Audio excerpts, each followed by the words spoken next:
Hello everyone, this is the second video in the lecture series on Python programming. In this video, I'll be focusing on the programming process flow. In the last lecture, I talked about what programming is, and I gave us the concept of programmers passing instructions to computer using programming language, programmers processing input to display output in the desired format. But it's not as straightforward as I said it in the last video. So this lecture shows us the steps involved in a big time software development project or programming project. Everything always starts with the project launch. Someone who is the project sponsor tells you, this is what I want you to do for me. It may be a single person, it may be a department, it may be a business entity outside your business environment. It may be anyone who needs your programming skills to be put to use. So they launch the project and then they give you the task. Papers will be signed and then you are expecting some inflow from them at the end of the day. But you don't just go straight to your laptop and start coding. That's not the first thing to do. The first thing to do is to go to requirement definition. And this is where you find out what the expectations are. What do they want the program to be able to do at the end of the day? And there is a template that programmers often use to capture user requirements definition. It's something that is in series of sections. The program should be able to do A, B, C, D. They will specify in clear English or whichever language you speak what the program should be able to do. Every feature that they want will be described in that requirement definition. It's a document that most of the time will be handed over to you by the project owner. If they don't have it handed over to you, then the position 2 here will be taken over by someone in your team, most likely a system analyst, and they will discuss with the project sponsors. They will be able to capture all the requirement definition using appropriate template, and then they pass that definition document back to the project sponsor for review and sign off. So the project sponsor looks at it to say, oh, this document captures all our expectations of what we expect the program to do. If there are changes required, they will update that user requirement document, and then you sign off. The essence of obtaining a sign off at that point 3 is for you to have something to work with. So say it like someone wants to build a house and they've given you the specs of what the house should look like. And once there is a sign off on the design which the architect has produced, that is what the civil engineers on site will build. So midway into the construction, the project owner can't come in and start telling them, I need 3 extra rooms on the ground floor when the initial design had 4.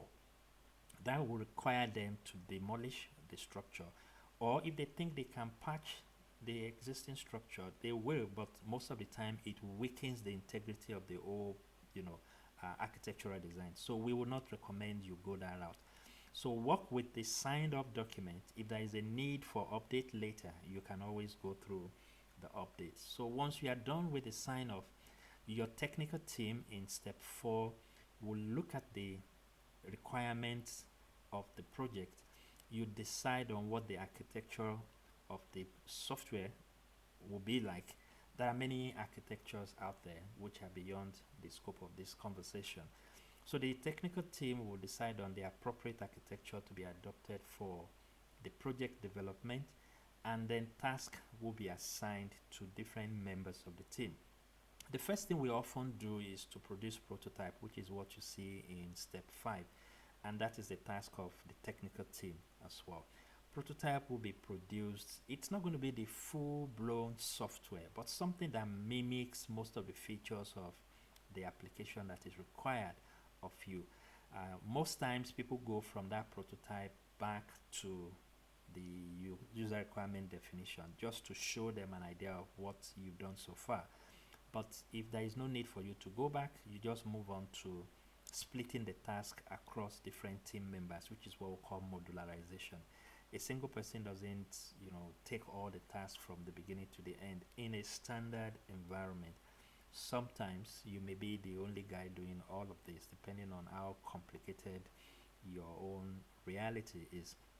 But typically, if you're working in a team environment, different people will be given different tasks, and then you will be working on your own specific tasks.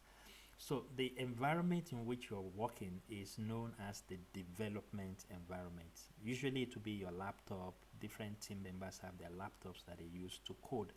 And when you are done with any module assigned to you, you check it in. Of course, you do your tests, you confirm it's doing what is expected of it, and you are testing against what is in the user requirement definition. I know what is expected of each module, and I'm testing to see that the module is performing as expected. So once you are done, you check in your code into a central repository where another team integrates all of the tested modules into the main project. Now, when the integration is done, you still need to do a test of the entire project. The mere fact that you've conducted tests at step 7 does not mean that you won't need to test at step 9. The components are working in their individual mode. When they come together, they may break in some areas. So we need to be sure that everything is still working as they did in step 7. So another round of tests is going to be done on the entire project at step 9. This is desk checking. Programmers are the ones doing the check on their own, and everything will always work because it's your code. But we won't rely on that. So when we get to step 10, we normally, in fact, before you get to step 10, in step 9, sometimes our professional testers will be called upon to come and test the entire project. They will have developed what is known as the test script, which matches what is captured in the requirement definition paper. So they know what is expected of the project. They will come up with test script to see if the program is going to pass those tests. Part of the things they will be testing will be the limits of the input. Okay, you have written a program to accept two numbers, add them together to get a third number. That's the simple task.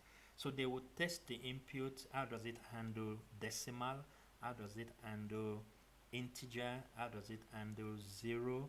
How does it handle negative numbers? How does it handle non-numeric input? How does it handle extremely large negative number on the positive and the negative side? So they are trained people in the art of testing codes, and their objective will be to break your code. They are not going to be your friends at that stage, because if they are too friendly, many things will slip through, which may crash your project at the end of the day. So they will do all sort of stress testing to make sure that the project is foolproof. And part of what they also do will be load testing. When you are testing your code, most of the time you are the only one using the program, so it will work very well. But in the real world situation, it's not going to be a program used by one person. It's going to be used by thousands or millions of concurrent users. So testers often come in to do load testing to see how well your program will respond if loaded with multiple concurrent users posting transactions from different parts. And the ability of your program to handle this sort of load will determine whether it will go even to UAT or not. So what exactly do we do in UAT environment? This is where we do user acceptance tests. Your technical team has tested the program, everything is working within your own tech environment, but the program is not meant to run within your tech environment. You've done your test in the test environment. We now come down to the UAT environment, which is an extension of the test environment. There we will call the natural users of the software or the program that has been developed. We will ask them to use the program, and then we will give them the scenarios that are captured in the test script based on the requirement definition. So things like, can you log into the program? Yes, they will tick it and say they are able to log in. If they had problems logging in, they will put the comment there, I could not log in from this device. This was the error message that I got, and they will capture the user screen or the screenshot to document the error. Wherever they had issues, they will document it with proof. Where everything worked well, they will put it there that everything worked well. And the objective of your team is to get the feedback from the user acceptance test and go fix all the issues that were raised, and then bring the program back for UAT. And we usually don't want to go live until virtually all key issues have been resolved. Whichever issue is not yet resolved, if the management thinks they can live with it, fine. But I always recommend that you don't go live until all the issues identified have been resolved. Even when you go live, which is when people start using the project or the software or the program, issues may still come up, and your technical team will always be on ground to provide post go live support to the user team. This is a normal one. You probably will be there for 3 to 6 months to ensure that the project is now stable, no fresh issues are raised. Any issue that is raised within the 6 month timeline, you fix for them depending on what your service level agreement is with the client. And at the end of the day, if new requirements come up during that period, you can start thinking of relaunching the version 2 of the project, and you go back to step 2 here and walk through the entire life cycle again. So typically this is what the process flow looks like when we are writing, commercial project. But if you are dealing with small, classroom based project, you may still have to go through all of these steps, but not necessarily at the same scale. The resources will be much lower. The time spent will be a lot reduced, and but then the spirit is essentially the same. We need to produce a foolproof program that users can rely on, not a program that they launch and then it crashes midway, and then you are not there to support your user. So this is the flow that programmers need to have at the back of their mind. Once you understand this, you will find programming very interesting. It's fun. Let's go together. Enjoy learning with one another. Give me feedback if you find anything useful. If you have any controversial statement that I've expressed, feel free to point that to me. I'll be most willing to give you clarification in the comment section. Like these videos, I'm going to record more. Thanks a lot for being there. I'll see you next time. Bye bye.